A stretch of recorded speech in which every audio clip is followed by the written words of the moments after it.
Hello there, friend.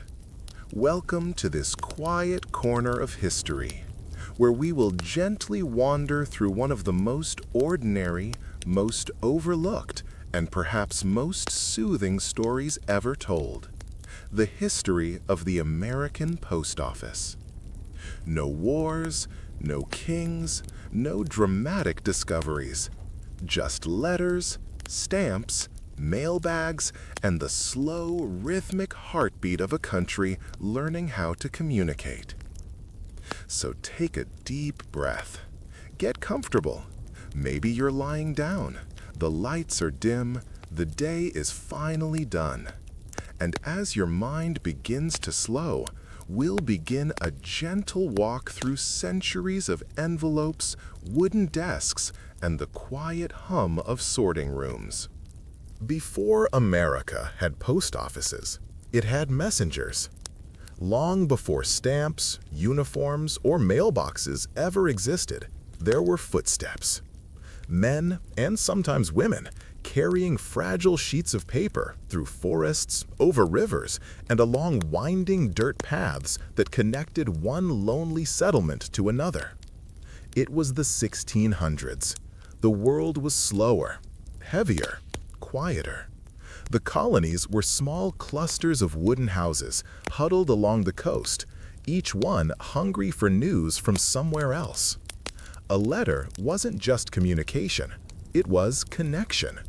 It was a heartbeat carried across miles of wilderness. In 1639, Boston saw the birth of something new, the first official mail drop in American history. It didn't happen in a government office or a stone building with marble floors. No, it happened inside a tavern, a warm, noisy room lit by oil lamps and filled with the smell of ale and smoke. The man behind the counter was Richard Fairbanks. His tavern became the first post office in the New World. If you lived in Boston and expected a letter, you didn't check your inbox. You walked down the muddy street, pushed open the tavern door, and asked softly, "Has anything come in for me?" Maybe you'd order a mug of beer while you waited. Maybe you'd listen to travelers talk about the road to New Haven or the ships from London. And if you were lucky, a folded piece of parchment sealed with wax would slide across the counter into your hand. That moment, that quiet thrill of connection, was the beginning of American mail. There was no postage, no schedule, no uniform, just trust and patience. Letters traveled with whoever was available: a trader, a sailor, a friendly stranger heading in the same direction. Sometimes they arrived, sometimes they didn't. But still, people wrote, because to write was to remember, to reach across the unknown and say, "I am here." Imagine it for a moment. A single sheet of paper carried in a leather satchel through rain and cold, from New York to Philadelphia, a journey that might take a week. From Philadelphia to Virginia, 2 weeks. And from Virginia to London, if the winds were kind and the ship didn't founder, 2 months. 2 months of silence between friends. 2 months of wondering whether words had made it across the sea. And yet, people waited. They waited by docks, by taverns, by dusty roads. And in that waiting, they learned something we have almost forgotten: the quiet art of anticipation. When we think of communication today, we think of speed, instant messages, notifications, typing bubbles. But in the world of Richard Fairbanks, communication was a ritual. Each letter was written slowly, by candlelight, ink drying in the cool air, the edges curled from humidity. Every word was weighed, because parchment was precious, and because once the letter left your hand, you might never see it again. And still, people wrote anyway, because the act of writing meant hope. Hope that someone, somewhere, would open that envelope and think of you. Hope that connection, even delayed, still mattered. Over time, the tavern in Boston became more than just a bar. It became a gateway, a symbol, that messages could move, that a land separated by forests and fear could start to share its voice. Travelers brought word of new colonies. Merchants passed through, carrying lists of goods, prices, and news of distant cities. And soon, other towns began setting up their own informal mail drops in inns, taverns, and private homes. No system, no oversight, just people doing what they could to stay connected. The world was changing, even if no one realized it yet. Those slow-moving letters were the first threads in the web that would one day become the United States. Each message, however delayed, carried not only words, but a sense of belonging. Through those letters, people began to see themselves not as isolated towns, but as part of something larger, a shared experiment in distance and trust. And so, long before the Postal Service had buildings or routes or uniforms, it had something deeper. It had people, walking, riding, waiting. It had a belief that messages mattered, that even in a world of silence and distance, a few words written on paper could still find their way home. That hope, fragile, human, and handwritten, was the beginning of delivery. By the middle of the 1700s, the colonies had grown restless. The settlements that once stood alone were now connected by trade, by news, by letters that took longer to travel than the people who wrote them.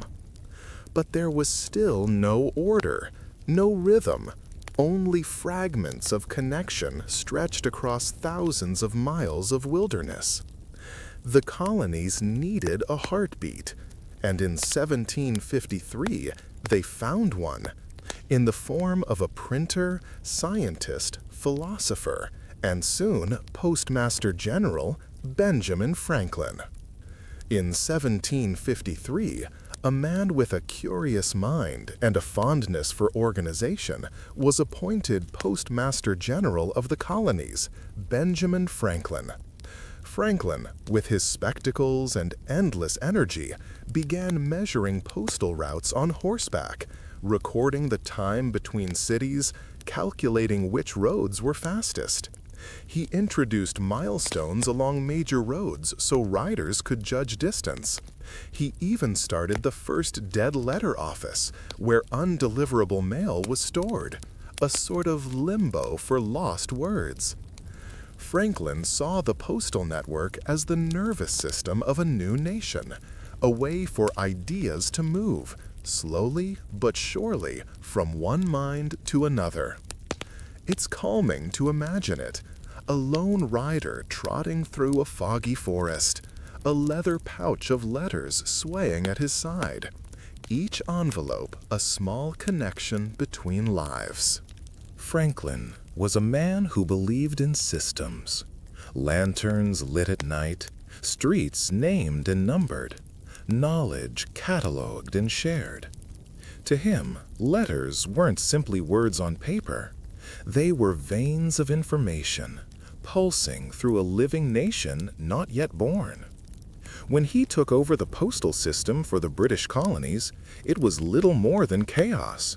Routes were unmarked, delivery times uncertain, and half the letters never arrived at all. So Franklin climbed on horseback and began to measure. He rode the dusty roads between Boston and Philadelphia, marking milestones by the ticking of his watch and the pounding of his horse's hooves. He mapped every turn, every crossing, every rest stop. And when the rains came, he noted how long the floods delayed the riders. Slowly, the first true postal map of the colonies took shape, drawn not from imagination, but from endurance. Franklin believed that a nation could not survive without a way to communicate with itself. He organized post offices in major towns, set up regular routes, and introduced something revolutionary for its time, the postal ledger. Every letter that passed through his office was recorded: sender, receiver, destination, date. For the first time, the mail had a memory. Franklin also introduced a new rule. If a rider failed to deliver on time, he wasn't paid. It sounds simple now, but back then it was a quiet revolution. He made the mail faster, more reliable, and, most importantly, trusted. Under his guidance, letters that once vanished into the wilderness began to arrive with regularity and care. He even created post roads, routes so reliable that taverns, farms, and entire towns sprang up along their paths. Mail stations became rest stops, and soon those rest stops became communities. The act of delivering letters literally built America's geography. And at night, under the light of his lamp, Franklin reviewed reports from across the colonies, tracing the slow but steady pulse of connection. He introduced the dead letter office, a place where undeliverable mail went to rest. Letters whose senders were gone, whose recipients could not be found. Each envelope was opened gently, inspected for clues, and sometimes, if the words were kind or urgent, forwarded once more to a better address. Even in lost letters, Franklin saw a chance for communication to survive. He also believed in efficiency.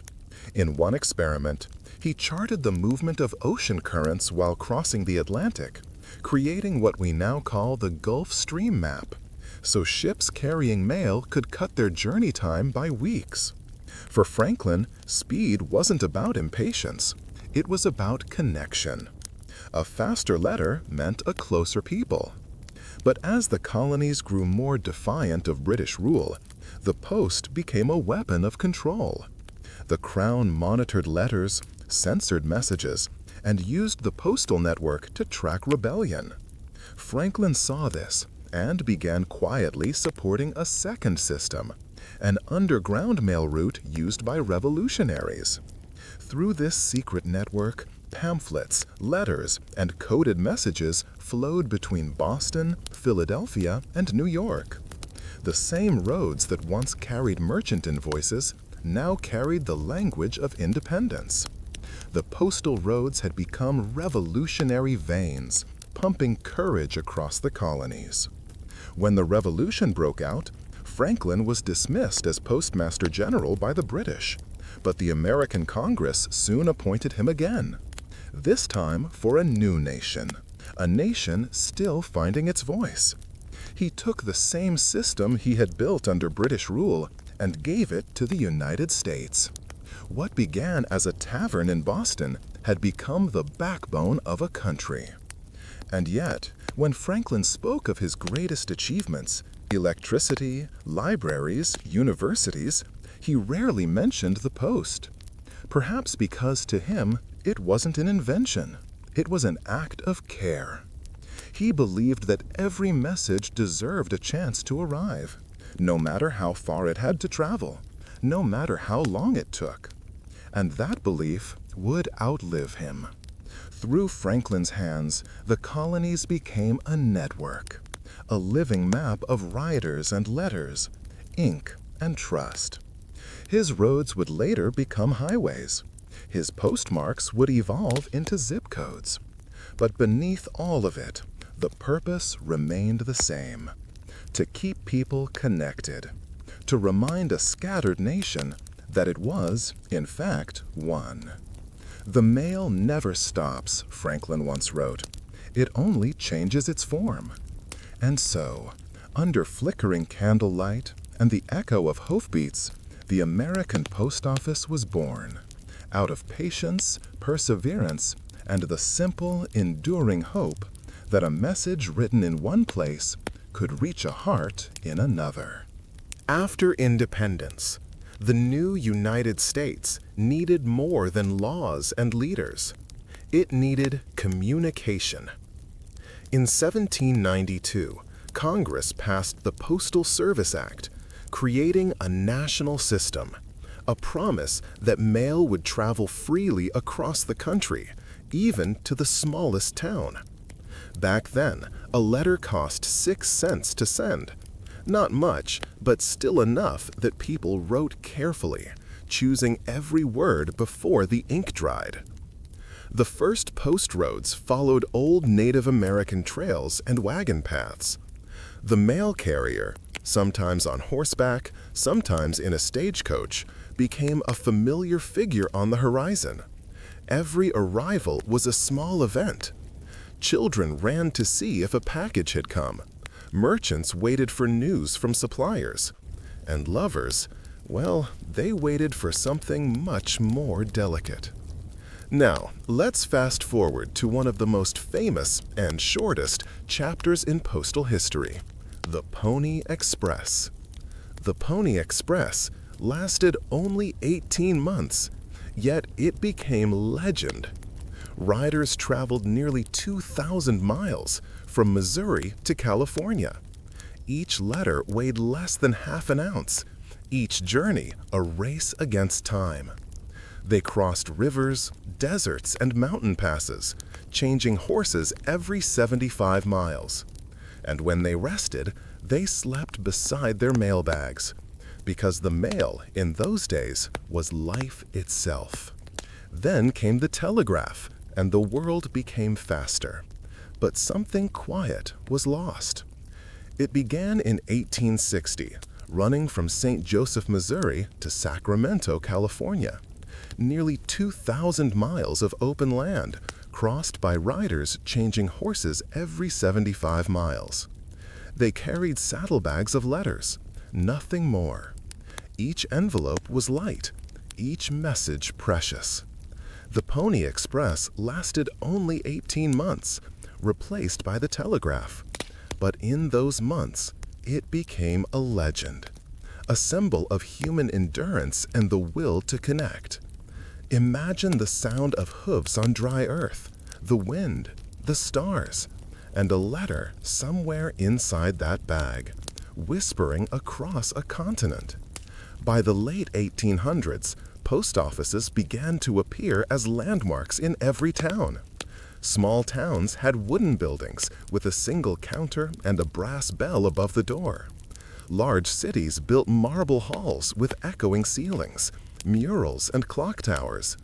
Each one was a symbol of trust, a promise that no matter how large America became, a letter could always find its way home. Inside, clerks sorted mail by candlelight, rubber stamps thudding in rhythm, the faint smell of ink and paper mixing with the dust of the day. For many, the post office wasn't just a service. It was a place to meet, to talk, to feel connected. In 1913, the parcel post system was born. For the first time, Americans could send packages through the mail, and suddenly the country felt smaller. Farmers mailed eggs, butter, and seeds. Children received toys. Families sent quilts, books, and sometimes, quite literally, baby chicks. The post office even delivered people, at least briefly. One story tells of a little girl in Idaho who was mailed to her grandmother in 1914 with stamps pinned to her coat. It sounds unbelievable, but it happened. And it's a gentle reminder that the postal system wasn't just bureaucracy. It was human, creative, imperfect, alive. Today, the hum of sorting machines has replaced the shuffle of paper.